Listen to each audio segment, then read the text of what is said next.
ಎರಡನೇ ಭಾಗ ಲಾದು ಏನ್ ಹೇಳುತ್ತೆ ಅಂತ ಹೇಳಿದ್ರೆ the incident ray normal to the mirror at the point of incidence and the reflected ray ಈ ಮೂರನ್ನು ಆಲ್ ಲೈ ಇನ್ ದ ಸೇಮ್ ಪ್ಲೇನ್. ತುಂಬಾ ಜನಕ್ಕೆ ಈ ಭಾಗ ಅರ್ಥ ಆಗಲ್ಲ, ಆಲ್ ಲೈ ಇನ್ ದ ಸೇಮ್ ಪ್ಲೇನ್ ಅಂತ ಹೇಳೋದು. ಏನಿದೆ ಅರ್ಥ ಅಂತ ಹೇಳಿದ್ರೆ, ಒಂದು ಟೇಬಲ್ ತಗೊಳ್ಳಿ, ಟೇಬಲ್ ಮೇಲೆ ನಾವು ಒಂದು ಕಾರ್ಡ್ಬೋರ್ಡ್ ಇಡ್ತಾ ಇದೀವಿ ಅಂತ ಯೋಚನೆ ಮಾಡೋಣ.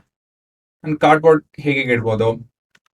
ಕಾರ್ಡ್ಬೋರ್ಡ್ನ ಈ ರೀತಿಯಲ್ಲಿ ಸುಮ್ಮನೆ ಹಿಂಗೆ ಫ್ಲಾಟ್ ಆಗಿ ಇಡೋದು, ಇಲ್ಲ ಅಂತ ಹೇಳಿದ್ರೆ ಒಂದು ಸ್ವಲ್ಪ ಆಂಗಲ್ ಅಲ್ಲಿ ಇಡ್ಬೋದು. ಅದನ್ನ ಇಟ್ಕೊಂಡು ಈ ರೀತಿಯಲ್ಲಿ ಒಂದು ಆಂಗಲ್ ಅಂತ ಹೇಳಿದ್ರೆ ಏನ್ರ ಜೊತೆ ಇಲ್ಲಿ ನೋಡ್ತೀನಿ ನೋಡಿ,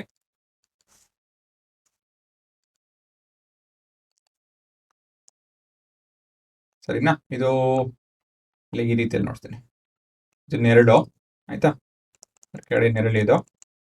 ಈ ಆಂಗಲ್ ಮಾಡ್ತಿದೆ ಹುಡುಗರು ಇಲ್ಲಿ, ಗೊತ್ತಾಯ್ತಾ? ಇವಾಗ ಈ ರೀತಿಯಲ್ಲಿ ಒಂದು ಆಂಗಲ್ ಅಲ್ಲಿ ಇರ್ಬೋದು, ಇಲ್ಲ ಅಂತ ಹೇಳಿದ್ರೆ ಕಾರ್ಡ್ಬೋರ್ಡ್ ವೋರ್ಟೆಕ್ಸ್ ನಾನು ಹೇಗೋ ಈ ರೀತಿಯಲ್ಲಿ ನಾನು ಕಾರ್ಡ್ಬೋರ್ಡ್ ವೋರ್ಟೆಕ್ಸ್ ನಾನು ಈ ರೀತಿಯಲ್ಲಿ ಇಡ್ಬೋದು. ಈ ರೀತಿಯಲ್ಲಿ ಮೂರು ರೀತಿಯಲ್ಲಿ ಹೇಗೆ ಬೇಕಾದ್ರೂ ಇಡ್ಬೋದು, ಸರಿನಾ? ಮೊದಲೇ ರೀತಿಯಲ್ಲಿ ಫ್ಲಾಟ್ ಇಡ್ಬೋದು, ಇಲ್ಲ ಅಂತ ಹೇಳಿದ್ರೆ ಯಾವುದೋ ಒಂದು ಆಂಗಲ್ ಅಲ್ಲಿ ಇಡ್ಬೋದು, ಇಲ್ಲ ಅಂತ ಹೇಳಿದ್ರೆ ವರ್ಟೆಕ್ಸ್ ನ ಟೇಬಲ್ ಮೇಲೆ ಸೀದಾ ಹಿಂಗೆ ನಿಲ್ಲಿಸ್ಬೋದು. ಹೇಗ್ ಬೇಕಾದ್ರೂ ಇಡ್ಬೋದು. ನಾನು ಈ ಮೂರು ರೀತಿಯಲ್ಲಿ ನೋಡ್ತಾ ಇದ್ದೀನಿ. ಇವಾಗ ಈ ಲಾ ಏನ್ ಹೇಳುತ್ತೆ ಅಂತ ಹೇಳಿದ್ರೆ, ಅಕಸ್ಮಾತ್ ಆಗಿ ಇನ್ಸಿಡೆಂಟ್ ರೇ ಈ ರೀತಿಯಲ್ಲಿ ಈ ಪ್ಲೇನ್ ಅಲ್ಲಿ ಇತ್ತು ಅಂತ ಅನ್ಕೊಳ್ಳಿ, ರಿಫ್ಲೆಕ್ಟೆಡ್ ರೇ ಏನೋ ಇದೇ ಪ್ಲೇನ್ ಅಲ್ಲಿ ಬರುತ್ತೆ, ಆಯ್ತಾ? ಇಲ್ಲೂ ಕೂಡ ಇನ್ಸಿಡೆಂಟ್ ರೇ ಈ ರೀತಿಯಲ್ಲಿ ಎಲ್ಲೋ ಹೀಗೆ ಹೋಯ್ತು ಅಂತ ಹೇಳಿದ್ರೆ ರಿಫ್ಲೆಕ್ಟೆಡ್ ರೇ ಕೂಡ ಇದೇ ರೀತಿಯಲ್ಲಿ ಇರುತ್ತೆ. ಇಲ್ಲೂ ಕೂಡ ಇನ್ಸಿಡೆಂಟ್ ರೇ ಈ ರೀತಿಯಲ್ಲಿ ಇತ್ತು ಅಂತ ಹೇಳಿದ್ರೆ ಅದೇ ಪ್ಲೇನ್ ಅಲ್ಲಿ ರಿಫ್ಲೆಕ್ಟೆಡ್ ರೇ ಇರುತ್ತೆ. ಇದಷ್ಟೇ ಅಲ್ಲ, ನಿಮ್ಮ ನಾರ್ಮಲ್ ಕೂಡ ಅದೇ ಪ್ಲೇನ್ ಅಲ್ಲಿ ಇರುತ್ತೆ, ಸರಿನಾ?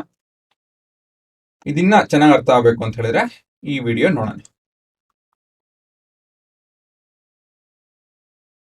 ಸೊ ಮೊದಲೇದಾಗಿ ಇದು ನಿಮ್ಮ ಪ್ಲೇನ್ ಸಿಮ್ಯುಲೇಟಿಂಗ್ ಲೇಸರ್, ಆಯ್ತಾ? ಒಂದು ಲೇಸರ್ ತಗೊಂಡಿದ್ದೀನಿ, it will simulate your plane. ಇದು ನಿಮ್ಮ ಇನ್ಸಿಡೆಂಟ್ ರೇ ಅಂಡ್ ರಿಫ್ಲೆಕ್ಟೆಡ್ ರೇ. ಎಕ್ಸಾಂಪಲ್ 1 ಅಲ್ಲಿ ನೋಡಿ, ಇಲ್ಲಿ ಇನ್ಸಿಡೆಂಟ್ ರೇ, ರಿಫ್ಲೆಕ್ಟೆಡ್ ರೇ, ನಾರ್ಮಲ್, ಈ ಮೂರನ್ನು ಆ ಪ್ಲೇನ್ ಲೇಸರ್ ರೀಜನ್ ಅಲ್ಲೇ ಇದೆ ಅಲ್ವಾ, ಅದೇ ಜಾಗದಲ್ಲಿ ಇದೆ. ಮುಂದಿನ ಎಕ್ಸಾಂಪಲ್,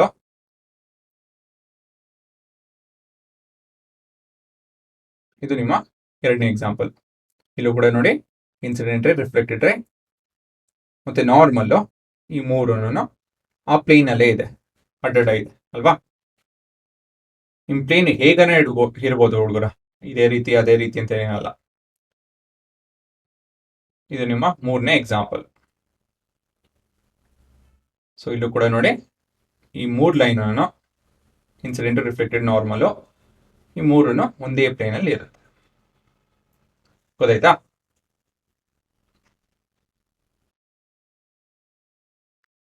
ಹಾ, ಈ ಮೂರನೇ ಎಕ್ಸಾಂಪಲ್ ಚಿತ್ರ ಇದು, ಇಲ್ಲಿ ನೋಡ್ಬೋದಾಗಿತ್ತು ನೀವು.